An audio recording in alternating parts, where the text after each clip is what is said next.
Today is Monday, September 9th, 2019. And coming up on Roland Unfiltered, Bahamians displaced by Hurricane Dorian are being denied entry into the United States. And the thug-in-chief actually says we must keep the drug dealers. And wait till I play for you what this idiot had to say. But it goes to show you how callous of a man that he is. Leading issues that concern black women in 2019 are criminal justice and policing reform. Will break down the results of a new poll. Speaking of that, Senator Kamala Harris, she released her criminal justice plan today. Will it pass muster? We'll break that down. Also, another report shows that the most abused group of people online are black women and women of color.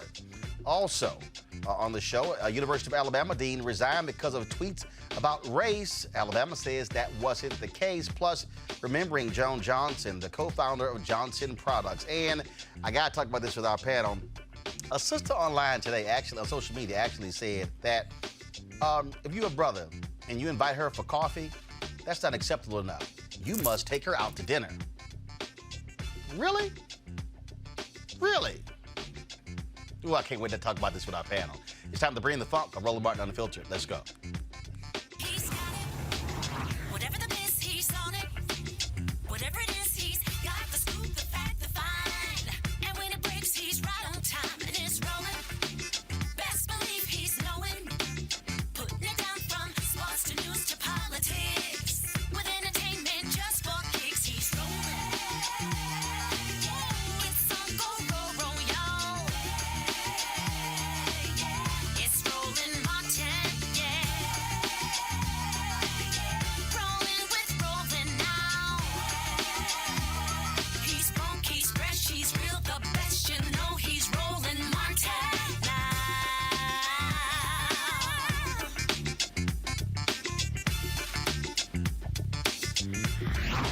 Martin.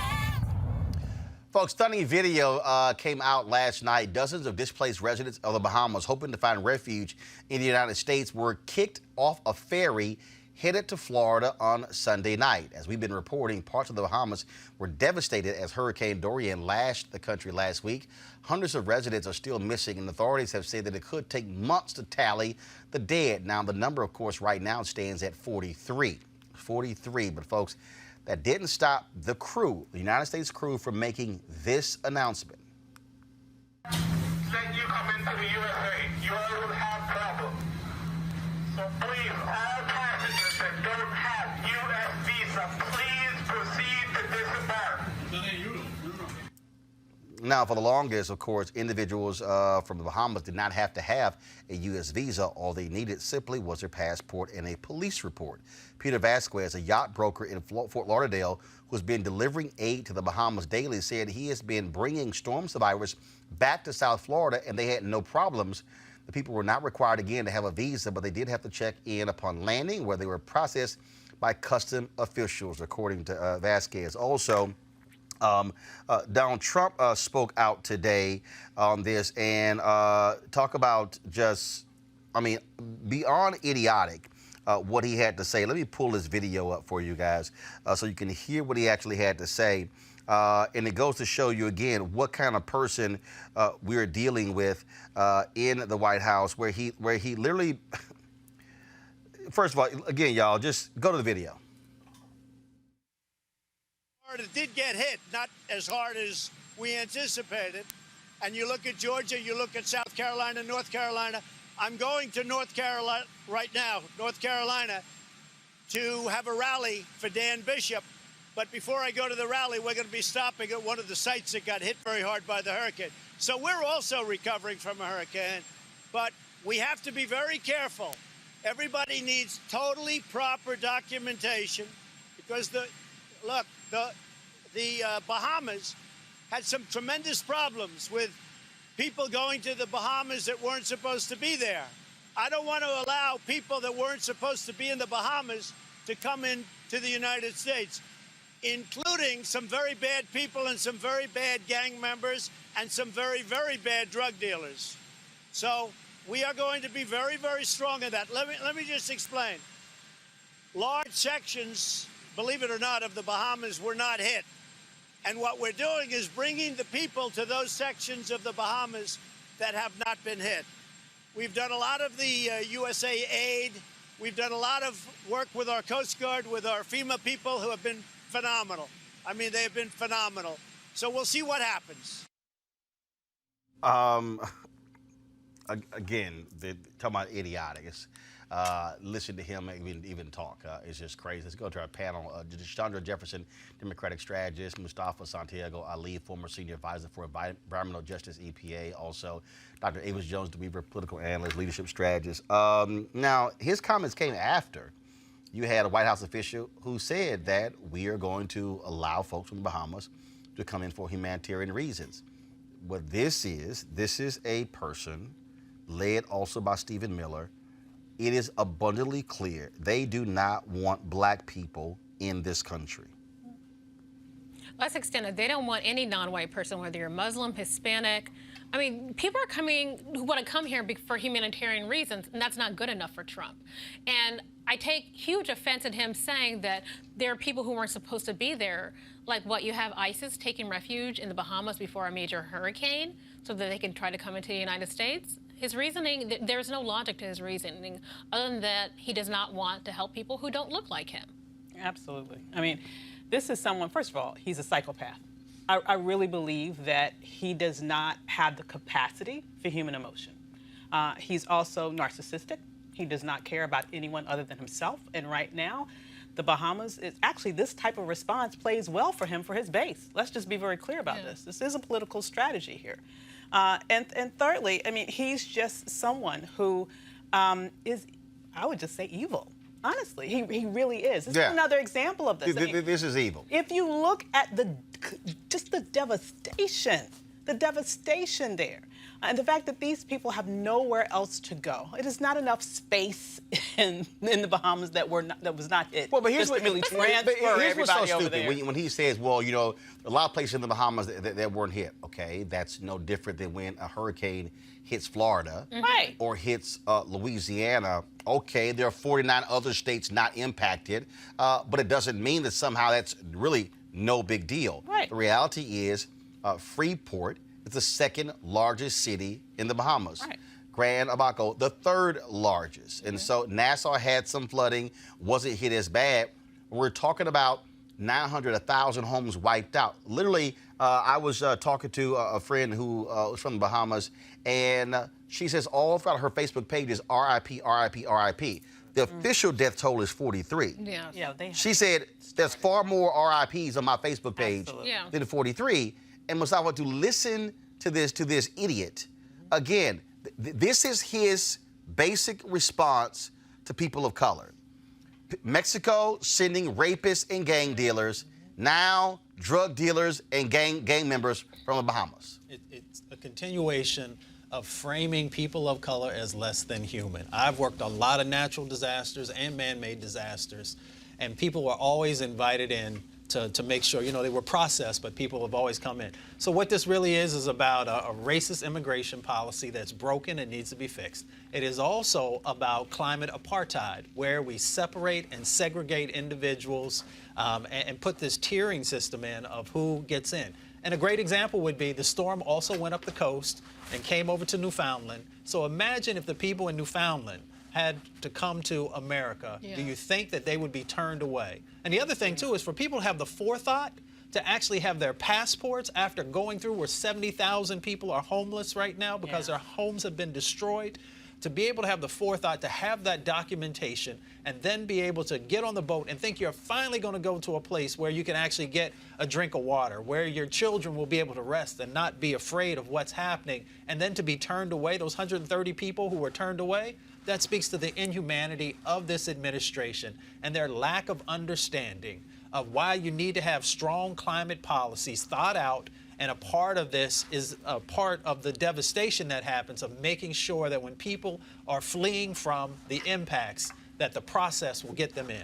But I don't even think he's paying attention to what's going on in this country. You know, what's going on in the Bahamas. I don't think he fundamentally cares. Oh, of course not. No, of course not. And that speaks to the issue of you saying that this man has no empathy. For him, this is for a country inhabited by black folks. He don't care. Absolutely. And there is no political gain. There is nothing for him to get of actually caring other than just a basic human response. Because remember, for Donald Trump, everything is about personal and political gain. Right, absolutely. And I would just say, just to your point also about this is specifically a racialized standpoint, there are over 500,000 white, undocumented immigrants in this country right now. Yep. I have not heard one peep out of this White House about trying to round them up and get them out or put in any sort of barriers in terms of their future. Doesn't want to. They're white. Nothing. Yeah. Nothing. He wants more people from Norway. Yeah. Absolutely. And they passed the buck. So just like with Sharpie Gate, when after he got caught up in that and said, you know, he didn't do it and all this other kind of thing, you see the same thing. So now CPB is actually saying that it was the ferryman who actually made it. So they continue to pass the buck and not make sure that they are being held accountable. First of all, these folks lie. Yes. I don't take anything that they say as truthful. True. I assume anything that we hear from the Trump administration is a lie unless proven otherwise. Amen. Because you know they say innocent to proven guilty. No, for them they're guilty to proven innocent. Yeah. Because that's what they do. They lie about a whole bunch of stuff, and that's why that's what you're dealing with there. But again, Stephen Miller, Trump, all these folks, they want this to be a white country. Yeah. The reality is, if you look at their policies, they do not like the fact that we are moving towards a nation becoming a majority people of color country. This is what their policy is. This is what the Republican Party wants. They want this to remain, as long as possible, a white country because the demographics do not align with their politics. Right. That is the reality of what's going on here, and let's just not even confuse it with anything else, folks. All right, it's going to go to a break. When we come back, we're going to talk about the Essence poll breaking down black women and who they are supporting this presidential campaign, but also there's a whole bunch of work candidates have to do to reach more of those sisters. We'll explain. That's coming up next on Roland Martin Unfiltered. You want to check out Roland Martin Unfiltered? YouTube.com/Roland S. Martin. And subscribe to our YouTube channel. There's only one daily digital show out here that keeps it black and keep it real. It's Roland Martin Unfiltered. See that name right there? Roland Martin Unfiltered. Like, share, and subscribe to our YouTube channel. That's YouTube.com/Roland S. Martin. And don't forget to turn on your notifications so when we go live, you'll know it. Why is it on? All right, folks, let's talk about 420 real estate here. Of course, marijuana, of course, continues to grow as a legal product all across the country. And our good friends at marijuanastock.org have already reached more than half of their funding goal for the hemp CBD investment. That's right. If you want to take advantage of this great opportunity, you need to do it right now because it won't last much longer. Now, if you don't know, I'm talking about the hemp plant, the good cousin to marijuana, with a much higher concentration of CBD. That means hemp gives you all the medical benefits of marijuana without getting you high. Also, if you don't know, hemp farming is now legal in the United States, creating one of the largest commodities worldwide. It's just an incredible investment opportunity, and that's where our good friends at 420 Real Estate come in. Their business model is simple. They buy land that supports hemp CBD grow operations and lease it to licensed, high-paying tenants. That's right, they're hemp CBD landlords, and you can get in on the action. Again, as hemp continues to change the economic landscape, 420 Real Estate is allowing you to chase the American dream. And the best part, you can invest in this crowdfunding campaign for as little as $200. That's right, $200 up to $10,000. Now, again, you must get in before the fund closes. To invest, go to marijuanastock.org. That's marijuanastock.org. You can get in the game and do it now. All right, folks, this year is the 5th year that the Black Women's Roundtable has conducted the Power of the Sister Vote poll to get an idea of the political concerns and opinions of black women across the country. Nearly 95% of the women polled plan to vote in the 2020 presidential election. Joining me to talk about what their top priorities are as they head into the polls is Melanie Campbell, convener of the Black Women's Roundtable and president and CEO of the National Coalition on Black Civic Participation. So let's break down this poll here. And at the top of the poll, you're talking about the survey. Joe Biden, Bernie Sanders, Elizabeth Warren.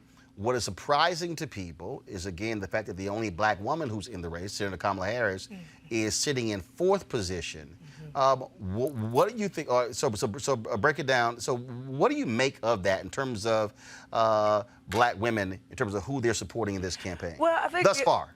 I would say thus far. The other big piece of this is that over the winner was the people who are undecided. The 26% number says a lot.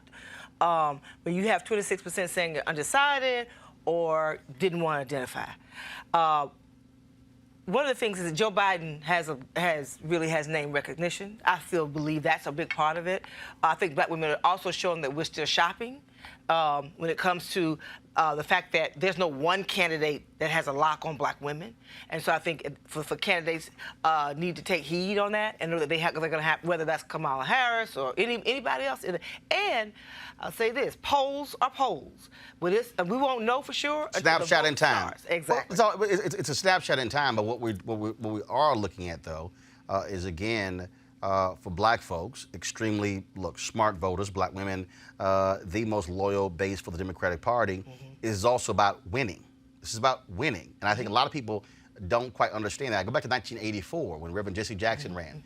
A lot of people were saying, okay, why weren't major civil rights leaders and others supporting Reverend Jackson? Because they said they want to beat Ronald Reagan. And so this is not a surprise in terms of how black folks are making strategic decisions as to what black women are saying, who I am supporting for president. Well, Joe Biden is still winning at this point, but there are also a larger field of candidates. Normally, the Democratic Party kind of leans into one or two people also. So you're talking about, this field started at 20, and now it's down to, the top 10 that's been decided by the party necessarily. So I don't think that's it. I mean, Avis, That's true. Yeah. First of all, I don't really think it's a large field. Frankly, I think this race is really, right now, it's 7 people. I mean, look. That's still a big field. Well, but I mean, if you actually go back to 2008, 7 to 9 is about your number. Look, in this survey, Julian Castro is getting a lesser percentage than Donald Trump. Yeah, a lot more. So the bottom line is, I've never considered, if you down there at 1 and 2, to me, you ain't in this. No, I'm just serious. I'm seriously. That's just me. Avis, go ahead. But when this survey was put together, though, at the time that this was out in the field, it included all 20+ candidates. Yes. So it is more dispersed than it is right now in terms of who's left to debate this week. But what I found very interesting, though, I think is the major point that both of you made at the very beginning here. We have 95% of black women who are saying we are committed to voting in 2020. Exactly. Yet we have over a quarter of them, over 1 in 4, actually say I haven't decided whom I'm going to vote yet. That to me is saying that they want to be courted. They are putting a message out to the Democratic candidates. I don't care who you are. My vote is to be earned. Right. It is not to be taken for granted. And we're still very early in the race. Let's face it. People are now just waking up from summer vacation, figuring, oh wait, we got a race next year. No vote has been cast in Iowa, New Hampshire, North Carolina, Nevada. Right. We still have a long ways to go. Well, actually, the map now changes because even before Iowa votes, early voting in California is actually going to begin a month before Iowa even votes. So this year's primary is totally different from the past primaries where everything started after Iowa. If you're a candidate now, you can actually blow off Iowa and focus on the 5 or 6 states after Iowa and still be in this. You can still be in, but I would be very careful about doing that if I were a candidate because people are still looking at Iowa. That's still like a bellwether for the quote-unquote Midwest. I think white media is, but I'm serious. I think it is, but I think that because of the number of candidates, again, I mean, you take California. If I'm Senator Kamala Harris, okay, and I'm from California, I'm not investing a hell of a whole lot in Iowa because the most important thing, if I'm her, I got to win my home state. That's so true. So you know what? If I'm her and I'm sitting there and I'm looking at, if I get to November and I get to middle of November and early December and I'm looking at where Iowa is, now I got to make a decision. Do I want to throw a whole bunch of resources into Iowa and come in 3rd or 4th, or do I want to shift resources and say, fine, y'all can have Iowa, New Hampshire. I'm going to focus on South Carolina, Nevada, California, Florida. And that's why I'm saying I think this map is different, where it used to be you can lock up as many of the early states as possible. Right. Like Obama thought if he won New Hampshire, the race is over. Right. Look, I think you're gonna go 20+ states, 30 states in before you right. really see And who it's are the about- last 3 folks standing. And it's about the delegate count, right? Well, Yeah. and because the Democrats have changed the rules because of super delegates, Yeah. it also It's a changes the lot. rules. Go ahead. But no, I'm actually really excited to see a real race this year because in 2016, when I was at the DNC, we got our arses handed to us because people felt it was a coronation for Hillary Clinton. They didn't feel like there was a real sense of competition there. You know, and that hurt the party. Now we have choices. We have people, I feel like, are forced to look at who do I like? Who speaks to my values? And you're right, black women, we have a chance to be counted, you know, recorded. Yeah, right. And it didn't just start with this poll is just continuously showing where the space is. Black women are like, you're going to respect Yes. our leadership, you're going to respect our vote. So for me, I just see these numbers as a continuation of that theme that's been taking place even before Hillary, quite frankly. Yeah. And where we were even in the Obama years and where we were getting. And then by the time you got to what happened with Hillary Clinton in 2016, it was like, okay, and when that 11% drop for the Democratic Party that they have yet to really regain. That's true. That black women see them as the Let's talk about this the here. most important. Let's look at the issues. With their issue, carrying their issues. Let's look at the issues. Previously, Affordable Care Act was the health care was the most important thing. Now we're looking at hate crimes and racism. Looking at what's happened in the last 3 or 4 years. Also, when you look at some of the other issues, do y'all have the actual graphic, folks? If you do, pull it up, please, of the issues that black women are talking about, what they care about in this 5th annual Power Assisted Vote Survey. There we go. So racism, race, number 1, Yeah. high cost of housing, 2, gun violence, 3, income inequality, 4. But look how low where education is. And again, when you look at how these issues break down, it really changes, I think, this view.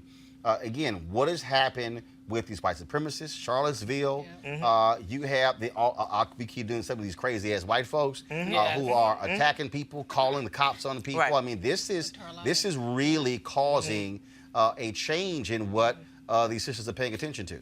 Absolutely. I mean, really, what rises to the fore, because what's really important about this question, it specifically says, you know, what are the issues that are impacting you specifically and your family specifically? So these are issues that they feel very personally. They feel attacked. They feel threatened, both in terms of violence, but also in terms of their financial security when they're talking about things like affordable housing and inequality of pay. So both in terms of how they are feeling safe navigating their spaces and how they're feeling safe just navigating their world financially, black women feel imperiled at this moment. I mean, our lives are at stake. Right. I mean, think about it. You know, healthcare life is or death. obviously a really important issue, but the fact that it's like, you know, dropped down is because we feel our lives are at stake. Right. I have an 11-year-old son, and I'm worried about him. Let's go this here. Black women identify top challenges threatening U.S. democracy. And you look, go to you see this here. Racism, rising hate crimes, 85%. Voting rights, voter suppression tactics, 68%. Rollback of civil rights protections, 59%. Melanie, Republicans made it clear to me that black women hate them more than anybody else. I keep trying to explain to these people, you keep messing with black people's vote, you're not going to get their vote. And that's what we're seeing. This speaks to that again, and the rollback of civil rights protections. Right. Well, and so in our history in this country, we have to be concerned. And at the end of the day, even the issues that when we start talking about protecting our democracy, it's still also, that's why racism was up there. It wasn't, yes, voter suppression, but the number one was race and racism still playing out because of what's happening on the streets every day. And the fact that people are more overt in our times, not our parents or grandparents' time, in today's times.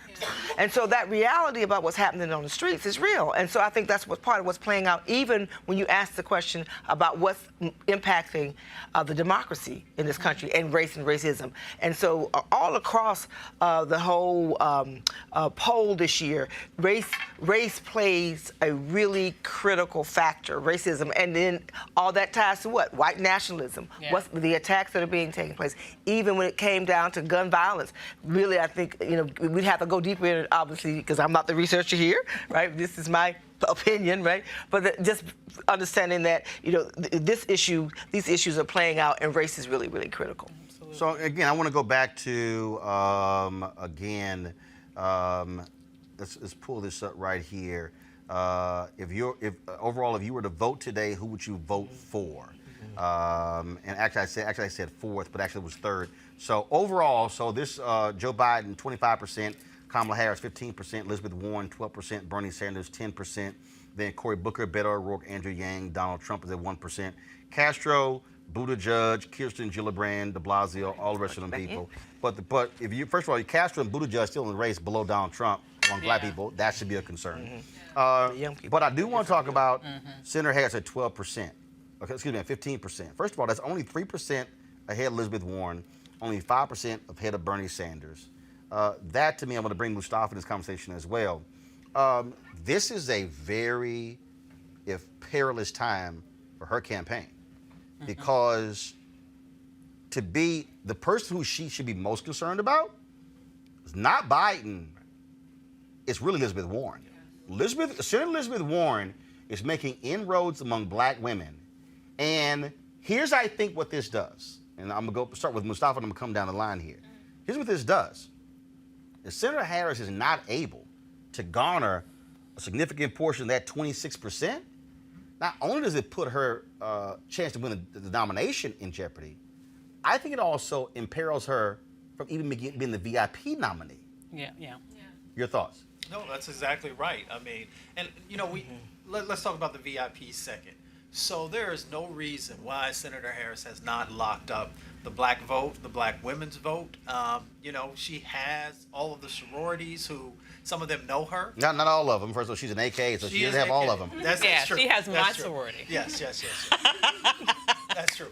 But, you know, there is some familiarity that's there. Let me say it that way. So I think that the difference is, and I've been out there, I've had a chance to talk with almost all the candidates except for Klobuchar, and that Senator Warren actually shows up. She's in lots of places. She spends time. When we were at the NAACP, at the presidential primary, I actually watched her afterwards, and I've told this story before, where she said to folks, she said, "I'm going to be in 46A and B," you know, right? And she actually stayed there for an hour and a half. She talked to everybody. There were 100 people who were in line, and she spent the time. So, for me, that's an example of how all the candidates should be actually connecting with folks. Melanie, it's not, first of all, it's not a surprise that a Harris or Booker don't have the black vote locked up, because let's keep in mind, 2007, at this very point, Obama was down more than 20 points to Senator Hillary Clinton, did not have the black vote locked up. Black folks were like, all right, let's see if white folks are going to vote for you. And his fortunes changed when he won Iowa. Right. That's what happened there, okay? So to me, I think when you look at these numbers, again, go back to the graphic, please. Other prefer not to answer is 26%. Biden's at 25%. If you are a candidate, you have lots of room to grow. But the reality is this here. If you are Senator Harris, if you are Senator Warren, if you are Senator Bernie Sanders, and you do not get a significant chunk of these black women's vote, you cannot win the nomination. Oh, that's a fact. I mean, black women, we are the drivers. We are that. I mean, first of all, black folks women, across the board, right. But among African Americans, if you can't get black women's vote, you ain't got a shot. And you don't. And that's just the reality. So and that's why we say black women are still shopping. So people, every candidate, Kamala Harris, and everybody has an opportunity, but they're going to have to earn it and work hard for it, because there's some things that happen, you know, even under President Obama's era that we didn't get. We never got the Black Woman Supreme Court, you know, nomination. There are things that, and so we're going to shop. It's not just your color by any means. It's about who is going to address the issues of concern that we have. So we're black folks are pragmatic about our vote. But black women, we drive the vote because we don't just show up. We bring our significant others with us. And that's when I say secret sauce. So folks got time, do what they need to do, work hard, spend the money, respect our vote. That's the bottom line. And then I say follow black women if you want to win. Avis, the first one was overall. Now let me go to pull up down the 1834. Yeah, they're a little different. Now, this is different. Go to the graphic, please. Again, other prefer not to answer, 26.9%. Bernie Sanders, 18.9%. Kamala Harris, 17.1%. Elizabeth Warren, 13.7%. Joe Biden, 10.3%. Now, among 1834, Joe Biden's at 10%. Overall is among 26%. Now, let me say this, Avis, and this is again, I've said this story numerous times.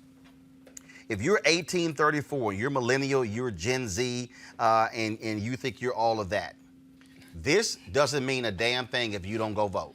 The reality is, and that's why I don't care what none of y'all say, and y'all can say, well, you wrong being 50. No, you wrong. The reality is here. Black people 50 and over vote. That's true. In significant numbers. And if you're Joe Biden, and if you're sitting here saying, I need to win the nomination, I am not going to be spending lots of time talking to some 18, 34-year-old people, because the numbers don't lie. The people who going to go out there in South Carolina, Georgia, Mississippi, Alabama, Louisiana, Illinois, I can go down the line, will be older black people. I keep trying to tell these damn millennials and these Gen Zers, if y'all want to have an impact on politics, running your mouth and tweeting and posting on Instagram ain't it. It has to be in the numbers. You got to actually vote. Absolutely, you have to vote. But and it's an unfortunate thing, because it's almost like a chicken and the egg problem, right? Because, you know, if they're not being courted, then they're going to say, well, why should I vote for you? Like, nobody cares. And then it just continues to sort of spiral out of control. So that's a problem. Another very interesting thing to me for the millennial findings there is that Cory Booker plummets. As you can see, he goes He's at all the way down to 1.7%. Exactly. Overall, he was at 4%. Absolutely. And so, and also interesting was that Kamala's numbers actually went up slightly among millennials as compared to black women overall, which really surprised me, given a lot of the pushback. So among 1834, she's at 17.1%. Yeah. And then overall, she's at 15%. Absolutely. Right. So that really surprised me, given all of the pushback she's been getting around her prosecutorial path.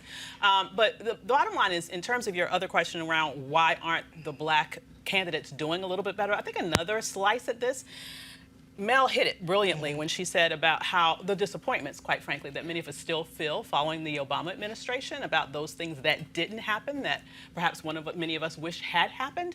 And I believe that the next black candidates, and these are the first ones to sort of test that water after him, are going to have a harder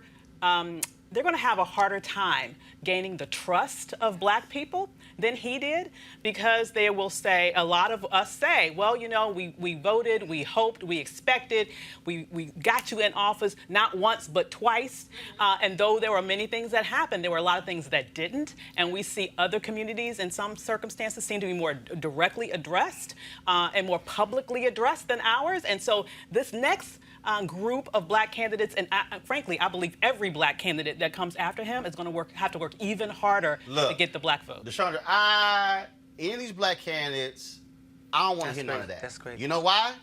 Because had they actually listened to my damn show, well, I'm sorry, y'all you can go pull the tape. I said from the 3rd year to the 8th year, I kept saying, listen up. The next black person run for president will not have the same runway as Obama did. All these people kept telling me, why you hate? I'm saying, I'm trying to tell y'all. Yeah. And see, this is the mistake. This is the mistake that all these people keep making, is that they mistake black folks' love and affection for the Obamas, and thinking that translated also to the policy piece. While it was happening. And see, this was one of the problems here. One of the problems is that black leadership wanted to press harder. Black folks wouldn't let them.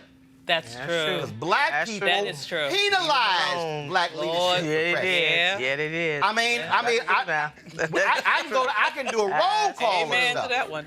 But so then what happens is, after 8 years, then folks like, oh my God, what in the hell happened? Because it came down to also hardcore policy. And I kept making the point. And for African Americans, we focused on him being the first black president and not the 44th. And so for these candidates, now I want to get your thoughts on this. So here's, to me, I believe, the mistake that Senator Booker made and Senator Kamala Harris made. Okay, I want to get your thoughts on this. So here's, I think, the mistake that they made. Senator Cory Booker was thinking about the presidency the moment he won the United States Senate. If I was Senator Cory Booker, and I'm the only, even I got a black man in the White House, and I'm the uncle. Let me just go get real raw with y'all, okay? Obama wasn't doing black conventions. Let me just go ahead and help y'all out. Truth. President Obama only spoke at one black convention a year. If y'all want me to do a roll call, I'll do a roll call. Okay? Senator Cory Booker should have said, all right, I'm a lock down black America. I'm going to NABJ, MBA. I'm going to the dentist folks. I'm going to the National Medical Association. I'm hitting everybody. I'm hitting black men's groups. I'm hitting black radio. I'm everywhere. Senator Kamala Harris, when she got elected, what she should have done, she should have said, I'm hitting every black women's group in the first 2 years of me being United States Senator. I'm hitting everybody. Because she's running for president the moment she won the United States Senate. It took her 9 months to do my TV One show. And I call her people out. I'm like, we the only black show. I was taking you 9 months. Why am I saying that? Because had they done that, black folks would have heard them, speaking, touched them, felt them, and they would have had them Booker several years and Harris only about 2.5 years before they decided to run for president. They're now seeing the results of not doing that, and that's, I think, what they're lagging behind. Go ahead. Because they took our vote for granted just like everyone else. Yes, yes. Wait, hold on. Let's face no. Yeah. I think they chose, actually, I think they thought running the Obama game plan would work a second time, when if they had listened, we said, don't use that playbook because it only works one time. The novelty of having the first black There president you go. has worn off. Yes. But I do think that they had it's And we live in the I'm black backlash. too. Yes. I'm Cory Booker. I'm black too. And it's like, no, we're not going to just come for you because you look like us. You don't have a relationship with us. You're right. You haven't gone to NABJ or Urban League or anything else. We want to know who you are. We want to hear from you before you step out into the main stage. Well, We I want would say too, but I would also say too, because a lot of that, I won't say they went to everything, but I ran into Cory Booker and both of them. I'm talking about having a, not just the conventions. What I'm really talking about is, I was gonna say, which they did, showed up and stuff. they did not maximize black radio. Look, I have the news segment on Tom Joyner Morning Show. I can tell you, if you want to come on Tom Joyner Morning Show as a politician, it was my segment. I can tell you on one hand how many times in the last 11 years they did Joyner. And what I'm saying is, if that was your plan, I'm sitting there going, all right, black people get the information from where? Black radio. Roland would, if I'm Senator Booker or Senator Harris, I would have been like, look, I'm coming on Tom Joyner, Steve Harvey, Ricky Smiley, Erica Campbell, Baston, Hughley. Also, I'm coming on once every 3 months. See, that way you're hearing me, because even though you're a United States Senator, I ain't from New Jersey or California, so I ain't really seeing you. Right. That's what I mean by working and saturating. So you take the organizations and black media. Oh, now 2, 3, 4 years in, when you announce, we've heard you. We know you. Right. We know you. We've touched you. Trust you. We've seen you. Now you're not starting, because the reality is, in many ways, Melanie, they were starting from the same position as Buttigieg, Yeah. Yep. as O'Rourke, as the rest of the candidates. So now you got to really work for it versus had you put that work in when you were U.S. Senator. That to me, I just think that's playing a huge role when I see these numbers.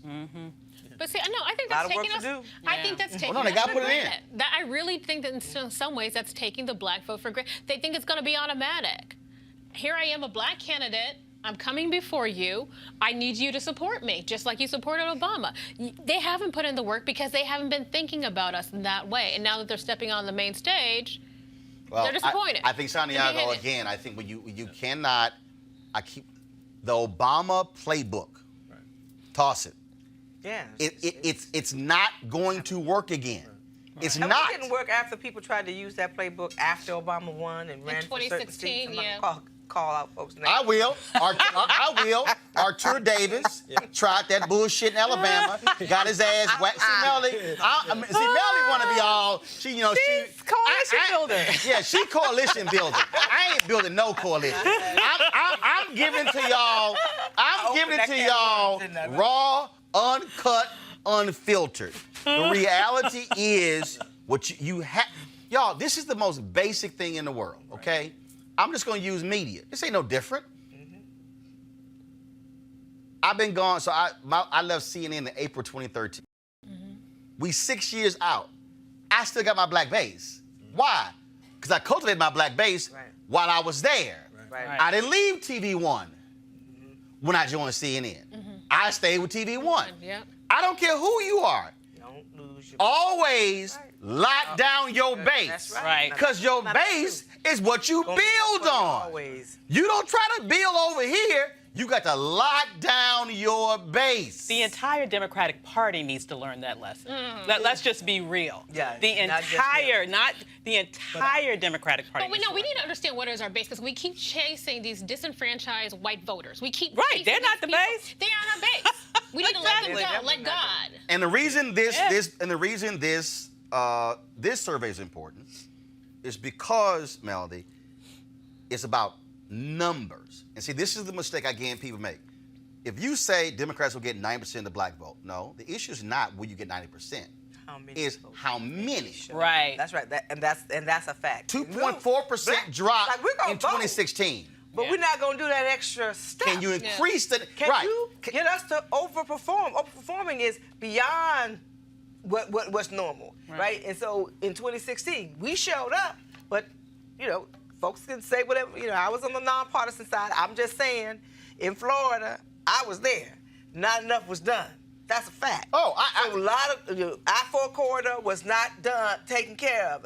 And who lost? Some folks lost that I-4 corridor. Those who know Florida. There's a template for success in our communities, and people know it. If you are a great comedian, you work the circuit, and people get to know you, and then whenever you blow up, they come and support you. They'll pay that $50, $70, $100 ticket, that type of thing. Great singers, they work the circuit. Everybody knows that. Great preachers, they work the circuit. So with our community, you got to work the circuit. And if you're not willing to show up, then you're not going to get our vote. And it's just that simple. And so, and then when you talk about again let's go back to the survey here, and let me go. So let's go back to my iPad. Let me go back to the overall number here. So you take right now, a Pete Buttigieg, okay, who's at 0.6%. The reality is this right here. Now, I just saw a story a moment ago where a number of ambassadors who supported Obama, they're backing Buttigieg. You have Nicole Avant, who's one of the ambassadors to the Bahamas. Earlier, he's got folks who raise the money there.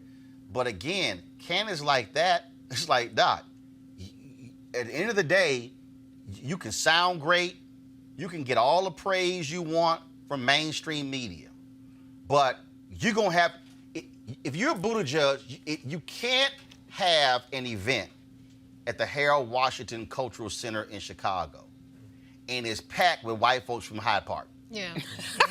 No. But now, granted, if you're a Buttigieg, that's when you got to call a staff meeting and say, yo, Where are the people? what the hell y'all doing?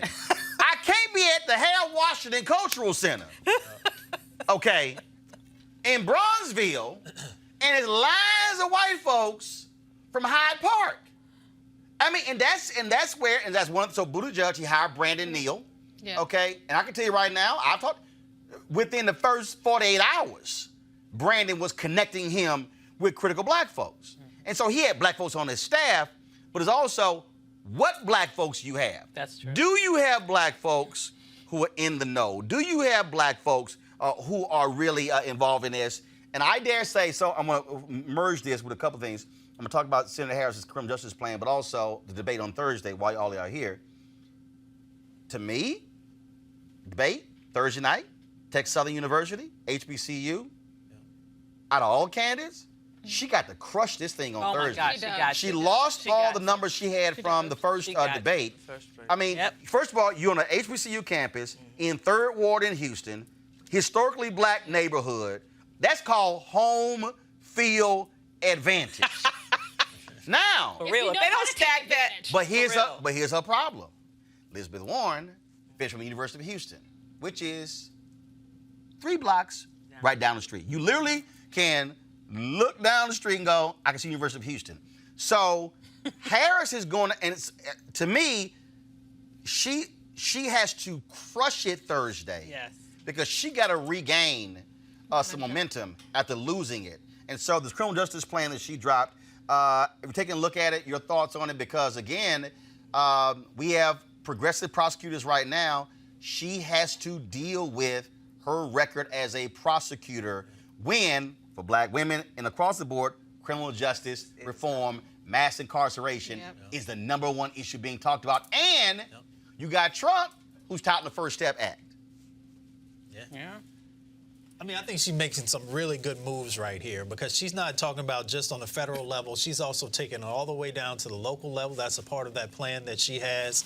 You know, she's also saying all the right things that some younger people are looking for, decriminalizing marijuana, which has just devastated our community and pulled so many young men and young women into state prisons and sometimes even federal prisons, depending on what the set of charges were.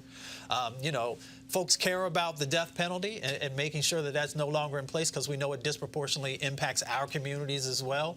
So I think she's making some good moves there. But she also is talking about, you know, the police and making sure the training for them and accountability in that process. So, you know, she has the opportunity to help people to understand that she is broader than some of the things that they just heard about and they saw when she was in California, you know, because it's a mixed bag in California. Right. But Melanie, she has to also, look, she's going to have to own up to some mistakes that were made.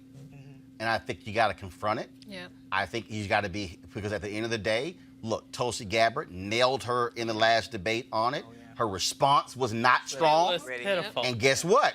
Now that she released this criminal justice plan today, and then also she's been getting nailed for the last month of her health care plan, she'll be walking to a buzzsaw on Thursday. She better be prepared to answer directly critics of her role as a district attorney and attorney general. Yeah. And the way I look at it, and this even goes back to even when Joe Biden was, you know, waffling on, it's okay to say that there were unintended consequences. Yeah. Right. These young people understand that. When it comes to, you know, when I was in college and we were dealing with things like crack cocaine, we had a different kind of thought about it because our folks were dying, they were killing people. We're in the on midst street. of it. Right. But Yeah. there were still unintended consequences. Right. And so you have to say, you know what your record is. And so when you have a president who lies just easy as he brushes his teeth every day, people want to see, I know, I will speak for me. I want you to be authentic. Right. I know everything I do is not perfect. So I don't need a perfect candidate. I need somebody I can trust. And if you know that you've made a misstep or impact in a way that wasn't proper, be real about that, but then say, this is what I am doing, this is what didn't work, this is what I'm planning on doing, here's my record, and be real about that, because at the end of the day, all you're going to get is that next person to you going to point it out anyway. Yeah. Absolutely. So own whatever you see that did that. And I'm not speaking specifics because I don't have enough information, to be honest, about that plan. I have not had a chance to read it. But Well, first of all, saying, she gave the plan, the credibility- preview to the New York Times, they're unveiling it today. But I also clear y'all versus the New York Times, y'all should have previewed it with black media. But that's another story. But again, but Avis, one of the things that again jumps out, I think when you talk about one of the things I think she should do, I think she should have her own criminal justice summit, where, Oh my God, see, yeah. where first of all, that is your summit, you're live streaming it, you're putting it out there, people can ask questions. And I also, again, and we're going to be doing these, and I can tell y'all right now, I talked about doing these black men only town halls. The first candidate who said yes, who the judge? That's right. Yeah, he working The now. second candidate who said yes, Julian Castro. Now, if you are Biden, if you're Harris, if you're Sanders, now Warren also said she was interested. I got to follow up. But to me, that's where, if I'm Senator Harris, I'm looking this thing dead in the eye. Listen. And I'm taking the questions and I'm talking to those people because if you cannot convince black folks on your criminal justice reform plan, it don't matter what It's some a little done white deal. liberal think, because you got to get your black numbers up. Avis. Absolutely. So this is where I think she is really crippled by her staff. Yeah. She's not surrounded by the right people to give her insightful advice like what you just gave. All I got to do is watch the show. Here's the well, they need to. All they got to do is just I'm just tune in. saying. Tune in. Whoever her main Send a check. advisors are, these people are not. They're leading her wrong.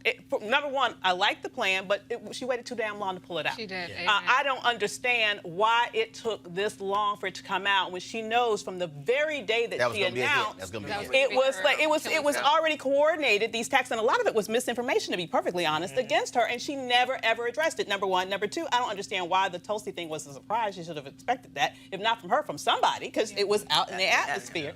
And number three, I agree. I love the idea of the summit. I was saying she could do that. She could do like a Philadelphia-like Obama speech where she addresses all the issues heads on, tells her side of the story, tells where she went wrong, tells what she wants to do now. But the summit is even better. And then lastly, I would say that she does need to do something that specifically addresses black men. Specifically addresses black men, because she has a specific problem with black men.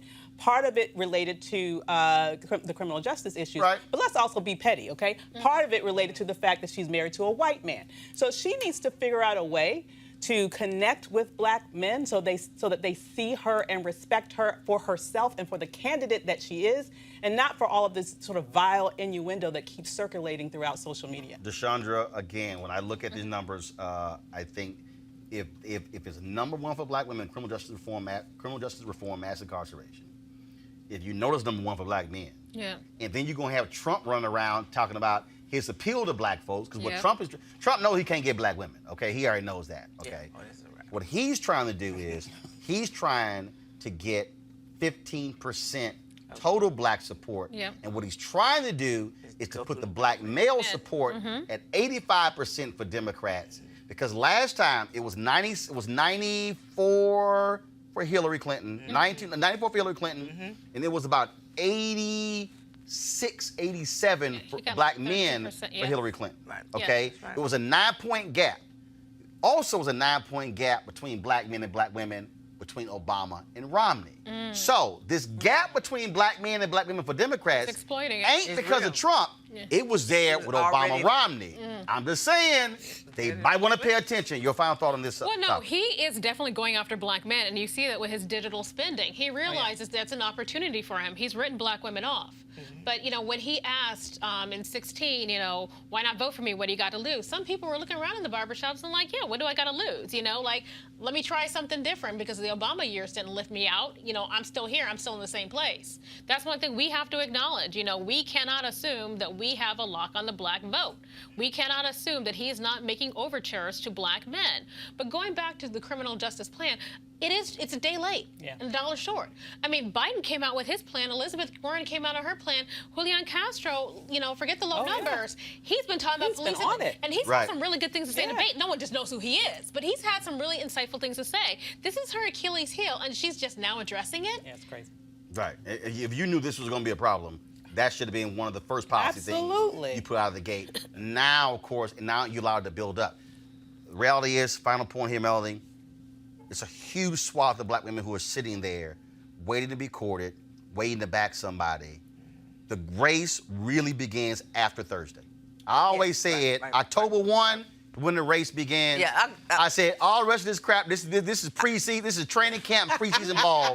Regular season now starts after Thursday. Well, you took my words, because I was going to say, you know, so the glass half full for these candidates is post Labor Day. The race is on, and folks going to have to put on the gas, show up, be everywhere, but most importantly, be authentic and address the issues. This poll gives people a snapshot in time. They see where they are. These women are These are black women who vote, right? So if you ignore it, you know, it's free opportunity, free information for you. You know, we didn't do it for you. We did it for ourselves, so we would be clear what we know we want for our vote. And so, you know, ignore it at your peril. Yeah. Where can people, if they want to go read the whole thing, where can they read it? They can go to unitycampaign.org. All right, Roland Campbell, we appreciate it. Thanks a bunch. Thank you. All right, when we come back, folks, we're going to talk about black women, the abuse they are receiving online. That's next, Roland Martin Unfiltered. You want to support Roland Martin Unfiltered?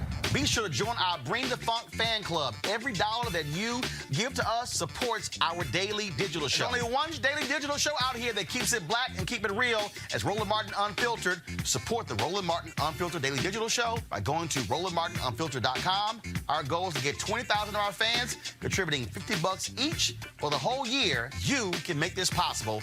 RolandMartinUnfiltered.com. All right, folks, Life Lux Jazz, the experience of a lifetime, delivering top-notch music in an upscale environment. Y'all got my Gerald Albright clip for me? All right, then, of course, the week-long event taking place at the Omnia Day Club Los Cabos, nestled on the Sea of Cortez and the celebrity playground of Los Cabos, Mexico. Folks, it's going to be an amazing time, November 7th through the 11th. I'm going to be broadcasting Roland Martin Unfiltered that Thursday and Friday from Cabo. Talking about an upscale international destination, luxury accommodations, great food, music, drink, all that good stuff, golf, spa, health, wellness, you name it. It's going to be a fabulous 4 days. And y'all know it's going to be cold by that time, so y'all want to get the hell out of them cold states. Now, you want to lock this thing now because, of course, tickets will be sky high the later you wait. The second annual Life Lux Jazz Experience, again, it's going to be a great event there, folks, with events like the Spirit of Jazz Gospel Brunch at the Jazz Sunset Cruise. Confirmed guests, comedian actor Mark Curry, Gerald Albright, Alex Bugnon, Raul Madan, Incognito, Pieces of a Dream, Kirk Whalum, Average White Band, Donnie McClurkin, Shalea, Roy Ayers, Tom Brown, Ronnie Laws, and Ernest Quarles. For more information, folks, visit lifeluxjazz.com, L-I-F-E-L-U-X-E jazz.com. It's L-I-F-E-L-U-X-E-J-A-Z-Z.com. Again, we're going to be broadcasting there that Thursday and Friday. Looking forward to a great time, so come on out, bring your golf clubs, and I'm going to take some of your money because y'all know how I play golf. But I'm more than happy to beat y'all down in Cabo. So come on out. Looking forward to it. 4 amazing days of jazz, food, fun. And so, again, lifeluxjazz.com. All right, folks, there are a lot of good things about being able to connect with your family and friends on social media, but as we've learned recently, it can also have a downside. It's become a breeding ground for hate and division, and Donald Trump uses it to exclusively attack and bully people he doesn't agree with. A recent study showed that the most abused group of people on social media, black women and women of color. Here's a sample tweet from actress Ashley Murray in reference to 13 Reasons Why star Grace Saif, who has completely left social media. Folks, pull it up, please. She left because, again, this is so crazy. People have been attacking Grace because of her character on a Netflix show. Y'all, it's fictitious. It's fictitious. Joining me now to talk about this is Jennifer Farmer. She's a communication strategist and founder of Spotlight PR. And so, in what other ways are black women being attacked? Obviously she's an actress who's responding to a show, but in what other ways are we seeing? So what we're seeing is pervasive attack. If you're a black woman and you have a social media account, if you're on Twitter, chances are you've already experienced abuse. 84% of the tweets that go to black women contain some type of abusive or harassing message. So by merely existing, the chances of you being attacked have increased. The other thing that we're finding is that if you have the courage to state your opinion, you're also going to be attacked. Oh, I know that well.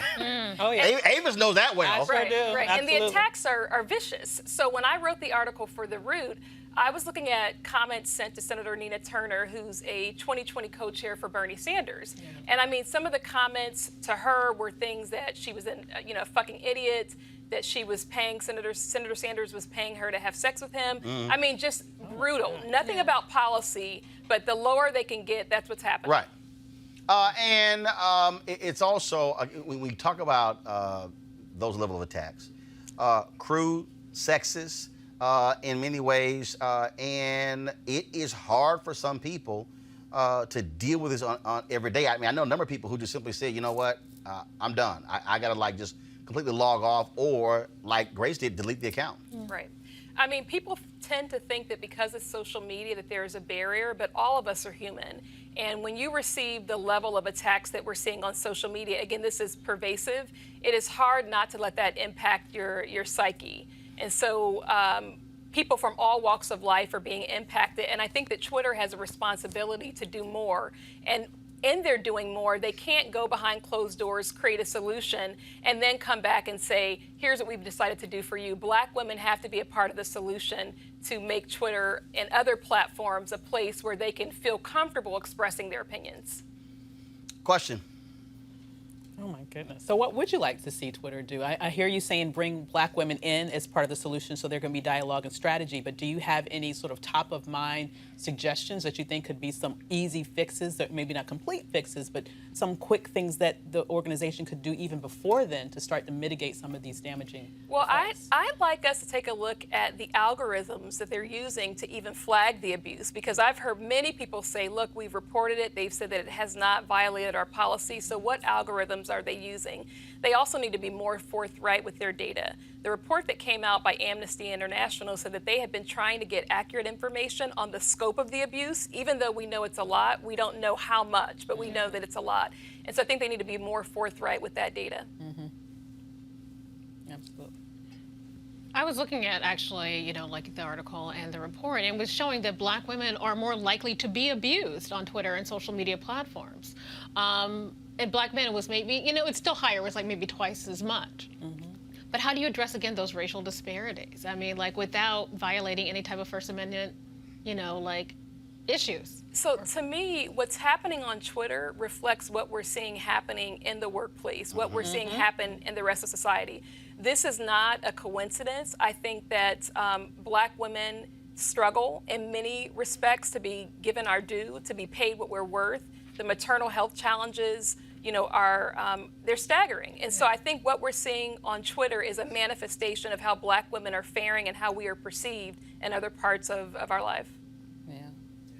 Well, I worry about online violence becoming live violence against real life folks. violence. Yes, exactly. So I'm wondering if there are policies that folks on Capitol Hill should be moving forward on to better protect people. So I'm wondering if that's a part of the plan. I think that is one of the solutions that Amnesty International lifted up. But I think part of my concern is this registering as the major issue that it is? Are we hearing people talking about it and pushing forth policies? And my fear is that because Black women and Latinx women, but Black women to a greater degree, we are not receiving the protection that we should. I don't know how high it's rising for some elected officials.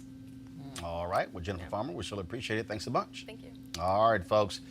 Now, let's talk about University of Alabama. Jamie Riley, University of Alabama at Tuscaloosa's Assistant Vice President and Dean of Students, resigned last week following a Breitbart article examining his tweets on race.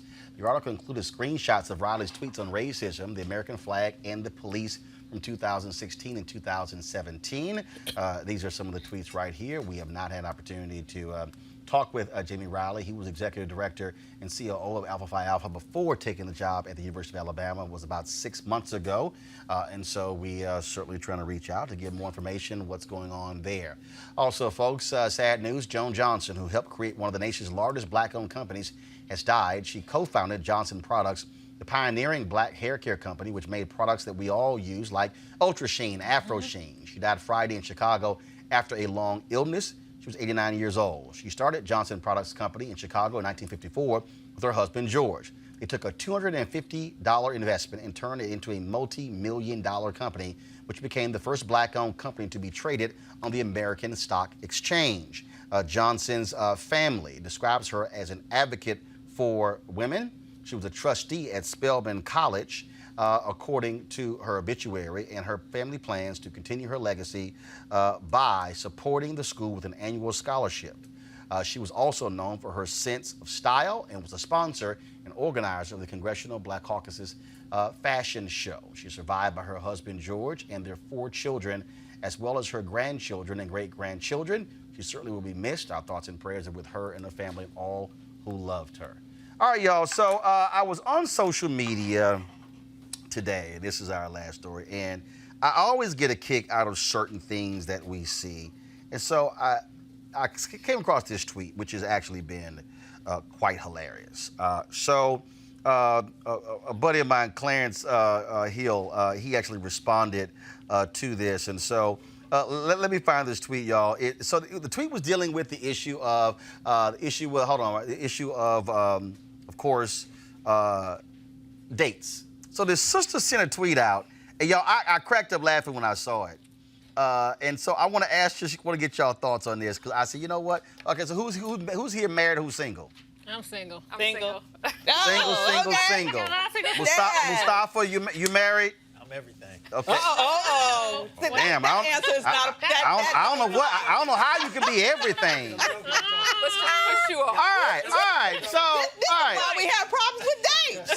So I saw this tweet and I was like, wow. So this sister, Yelista Jean Charles, she tweeted, "This man asked me out to coffee. I don't do coffee dates. Told him I do coffee for business meetings and with friends.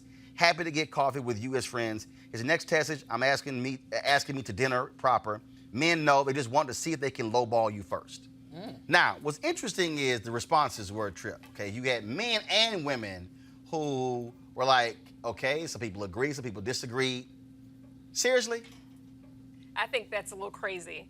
Like, so for me, I think coffee is safe. You don't know Yeah. if you're going to enjoy the dinner date. So why would you want to sit across from someone that you may not have a good time? But at coffee, you drink your cup of coffee, all right, and then you have an exit plan. It's a natural exit plan. So I agree with that. I want to know a little bit more about all this because I believe in shoot your best shot. Like, did you already know her? Were you just asking her out? No, she has a point.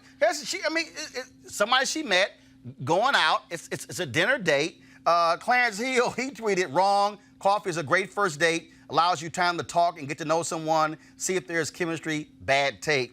My boy Nui Scruggs, he went there. He said, "You got to earn dinner.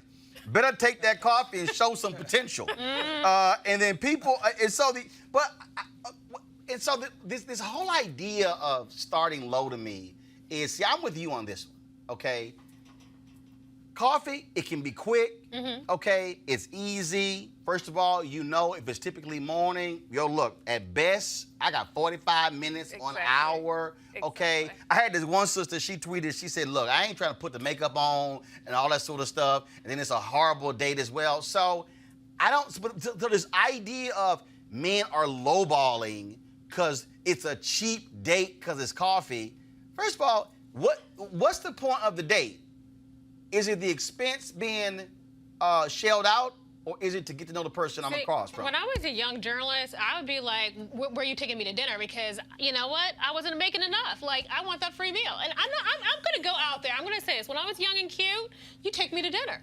You know, you take me to dinner. When I was young, hold on, stop right there. You Hold take up. me to dinner. So you like, I want to go to dinner because I need a free meal. So that was your motive.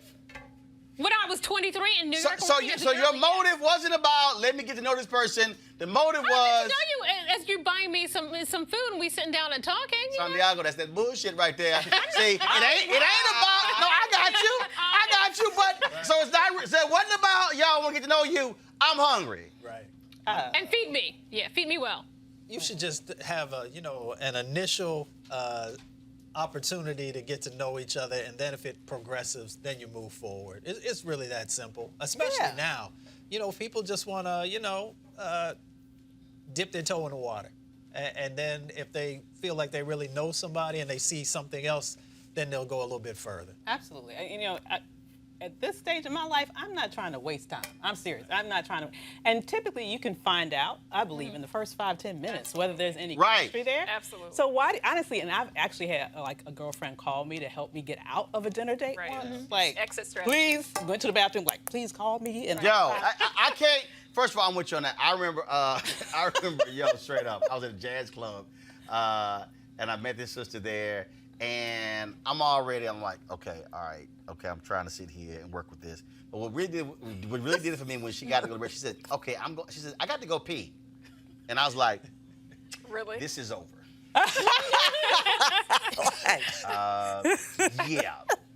Yeah, it was done when she came back.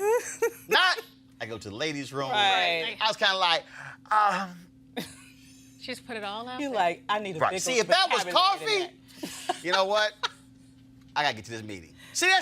I'm sorry. But The coffee who's to say coffee can't evolve into something more? That's the can. point. know what It's I'm like a saying? That's why I don't It's a understand. screening mechanism. Exactly. It's a Why is she screener. tripping on it gotta be a dinner? But now she Right. got the dinner. She didn't settle. She got her dinner. She getting her free Nah, meal. he punked out.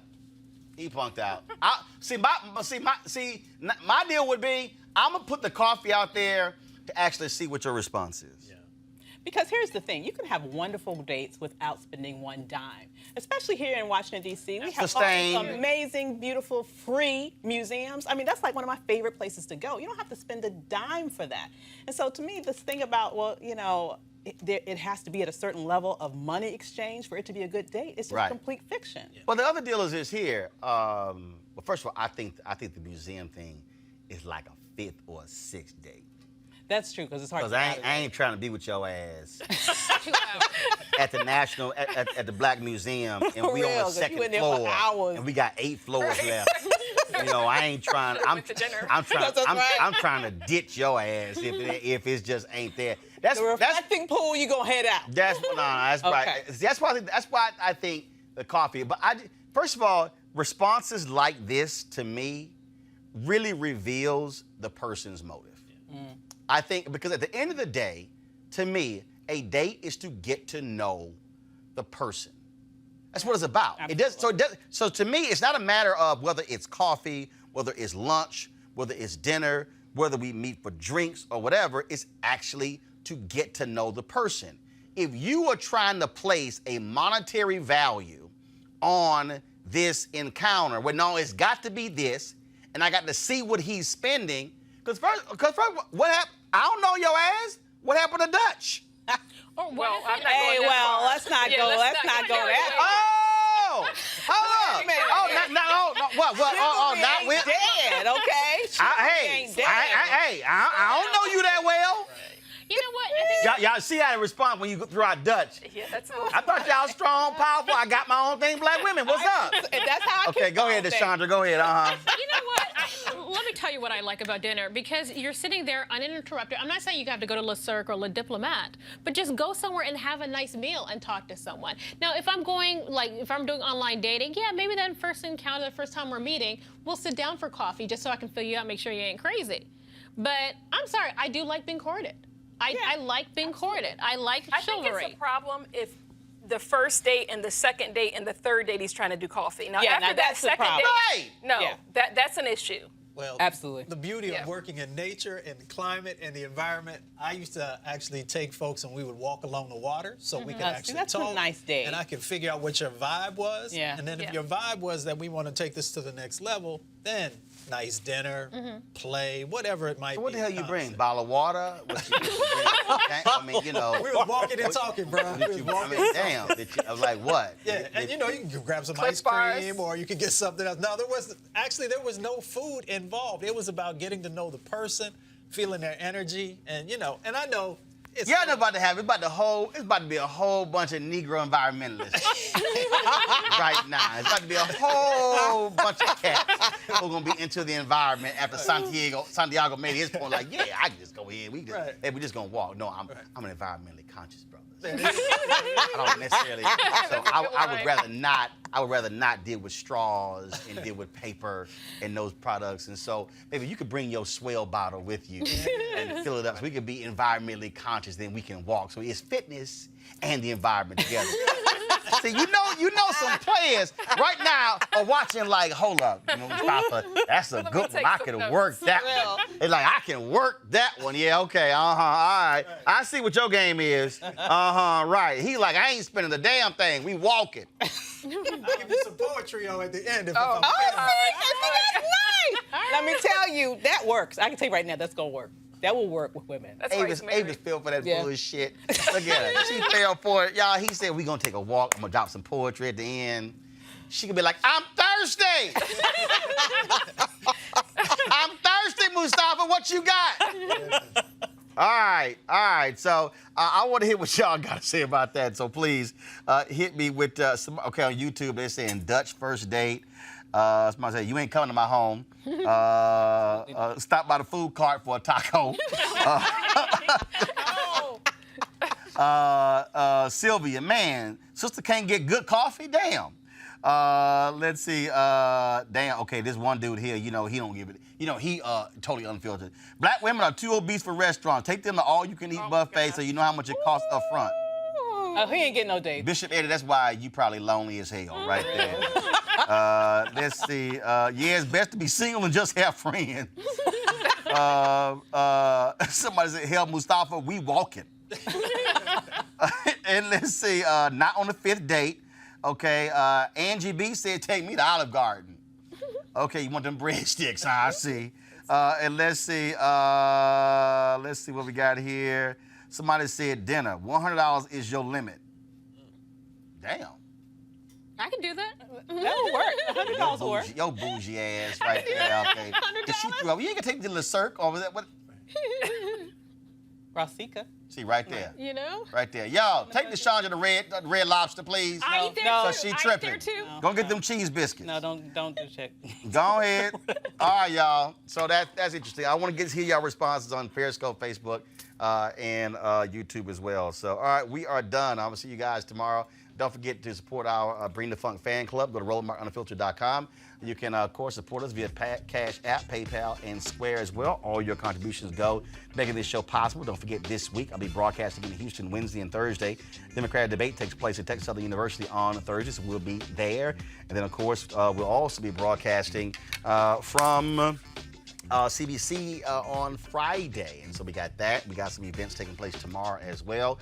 The CBC, they have their commemoration of 1619-2019 taking place, so we'll be there shooting that. And then we'll also be live streaming the release of the Black Women's Roundtable. They got a report they're dropping, so we have that as well. So we got a packed week, so we want you to support what we do. Again, join our Bring the Funk fan club. We surely appreciate it. Thank you so very much.